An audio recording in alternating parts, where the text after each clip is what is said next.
Bismillahirrahmanirrahim. Assalamualaikum warahmatullahi wabarakatuh. Salam sehat, salam sejahtera untuk kita semua. Nah, teman-teman, di video kali ini saya akan menginformasikan tentang sektor pekerjaan baru di Korea Selatan pada tahun 2024. Jadi memang ada tambahan sektor ya di sini untuk negara Indonesia. Selain 3 sektor yang sudah diberikan untuk Indonesia, yaitu sektor manufaktur, sektor fisik, dan sektor shipbuilding. Namun ada sektor baru yang bisa teman-teman coba lamar nanti ketika lulus ujian EPS Topik.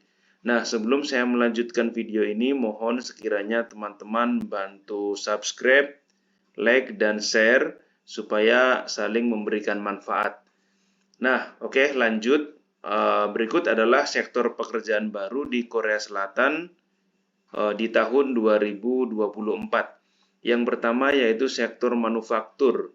Nah, sektor manufaktur ini adalah industri manufaktur yang mana kuota yang dibutuhkan Korea Selatan untuk di sektor ini yaitu sebanyak 7.129 orang. Nah, ini angka yang cukup besar, tapi angka ini lebih sedikit dibandingkan dengan 2023, yang mana untuk sektor manufaktur sendiri itu mencapai 12.000 orang. Nah, kemudian sektor pekerjaannya di manufaktur, job desk-nya yaitu ada di perakitan, kemudian pengukuran, dan penyambungan. Nah, ini ketiga komponen ini, teman-teman. Kemudian yang kedua atau yang B adalah sektor fishery atau perikanan. Nah, ini berhubungan dengan 1, budidaya perikanan, kemudian 2, penangkapan ikan. Kalau penangkapan ikan ini di laut lepas, tapi kalau budidaya perikanan ini biasanya tidak jauh dari darat ya. Jadi tidak jauh dari darat, kemudian kedalaman lautnya juga tidak begitu dalam seperti di tengah-tengah laut gitu ya. Nah, ini kuota yang dibutuhkan yaitu 4.097 orang. Ini angka yang lumayan banyak ya.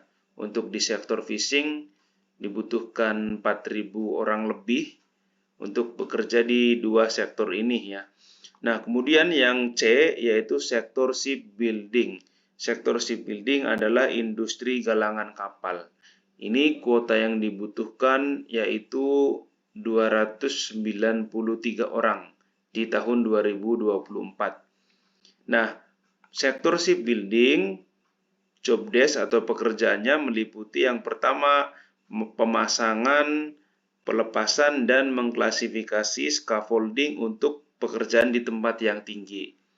Kemudian memasang pipa dan bahan insulasi struktural untuk perlindungan pada kondisi dingin maupun cuaca maupun cairan suhu tinggi.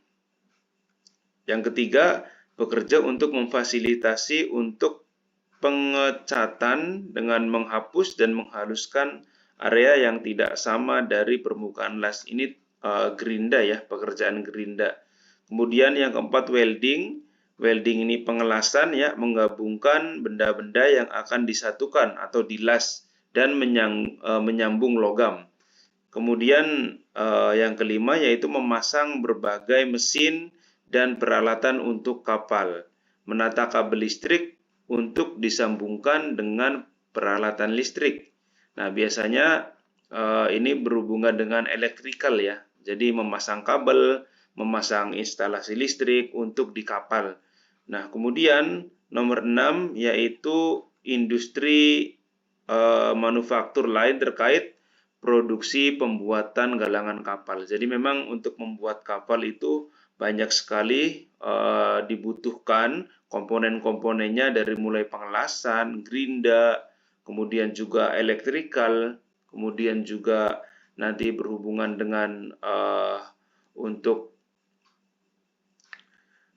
bagian lain-lain yang berhubungan dengan industri manufaktur untuk di dalam kapal itu sendiri ya. Nah, ini adalah sektor ketiga sektor yang dibuka pada tahun 2023. Tapi yang paling lama yang biasanya setiap tahun ada itu sektor manufaktur dan sektor fishing. 2023 ada tambahan sektor shipbuilding. Kemudian 2024 ada dua tambahan lagi ya. Dua tambahan lagi pekerjaan baru di Korea Selatan yaitu bagian servis. Ini kita lanjut di slide kedua. Nah, jadi ada servis 1, ada servis 2. Servis 1 kuotanya yaitu 101 orang yang dibutuhkan. Nah, bagian pekerjaannya yaitu nanti yang pertama penanganan dan pembersihan limbah konstruksi dan bangunan. Kedua, penanganan material untuk daur ulang. Yang ketiga, penanganan atau penyimpanan barang-barang yang didinginkan, ini frozen. Nah, kemudian yang keempat, kegiatan yang terkait dengan penerbitan buku dan majalah. 5, pekerjaan terkait perekaman musik dan suara, ini studio ya. Yang keenam, tukang pembersihan umum bangunan. Yang ketujuh, pengumpulan, pengolahan, dan pemisahan limbah sisa produksi. Yang kedelapan, penanganan pemilihan makanan, minuman, dan rokok. Yang kesembilan, penanganan barang grosir, makanan segar, kering, asin, dan beku. Yang kesepuluh, kegiatan kurir. Yang ke-11, kegiatan layanan lain yang bersifat insidental terkait transportasi udara. Yang ke-12, yaitu penanganan kargo udara, ini udara dan darat ya. Udara dan darat berhubungan dengan kargo. Ini kuotanya 101, sedikit, tapi pekerjaan yang bisa dipilih nanti banyak ya. Nah, kemudian lanjut di servis 2. Ini servis 2 kuotanya banyak teman-teman. Banyak sekali dibutuhkan di servis 2 ini. 4.782 orang. Nah, bagian pekerjaannya nanti yang pertama penanganan pekerjaan di hotel, resort, dan akomodasi lainnya termasuk fasilitas dapur. Ya ini kalau di dapur mungkin jadi pramusaji ya. Kemudian di hotel juga mungkin bagian bersih-bersih. Kemudian yang kedua yaitu pekerjaan restoran makanan Korea. Ini jadi pelayan di restoran di Korea Selatan. Nah, teman-teman, itu adalah dua jenis pekerjaan baru yang diberikan oleh Korea Selatan untuk Indonesia, yaitu servis 1 dan servis 2. Jadi sekali lagi saya ingatkan teman-teman, jadi silahkan melamar pekerjaan sesuai dengan kapasitas dan kemampuan. Jadi kalau tidak bisa di bagian tertentu ya jangan dipaksakan, pilih yang kira-kira sesuai dengan minat dan keterampilannya teman-teman ada di mana. Nah, saya menyarankan lagi ini yang sering terjadi ya. Jadi pengen cepat berangkat ke Korea Selatan, tapi sampai sana banyak yang tidak betah karena tidak menguasai pekerjaan dan akhirnya pindah. Akhirnya nanti kalau misalkan pindah secara tidak resmi itu akan merugikan. Jadi sekali lagi teman-teman, sebelum melamar bekerja di Korea Selatan dipikirkan dulu matang-matang. Mau memilih jenis pekerjaan apa di sana ya. Tentunya sesuai dengan keahlian, sesuai dengan minat, sesuai dengan bakat mungkin yang ada pada diri teman-teman semua. Jadi jangan asal pilih ya. Karena di sini juga ada 5 jenis pekerjaan yang sesuai betul-betul dengan karakter teman-teman. Jadi jangan coba-coba mengambil fishing kalau tidak punya keahlian ini ya, keahlian BST ya, Basic Safety Training. Ini standar untuk bekerja di perikanan. Jadi kalau tidak punya BST, jangan coba-coba mengambil fishing.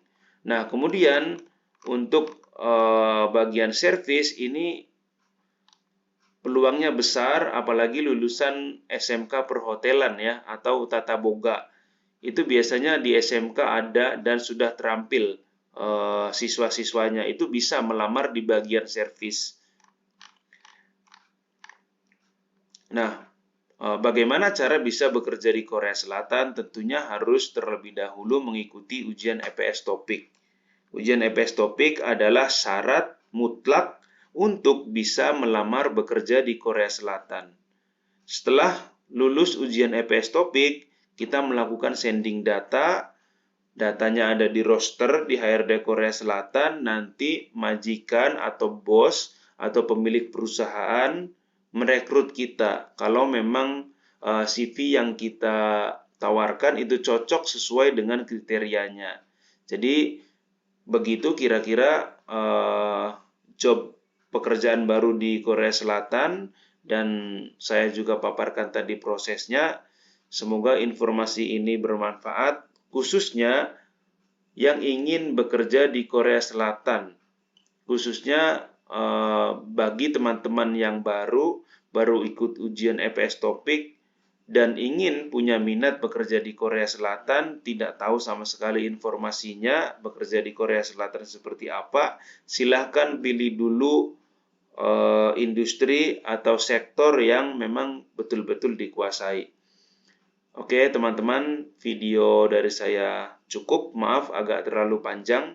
Terima kasih sudah menonton. Assalamualaikum warahmatullahi wabarakatuh.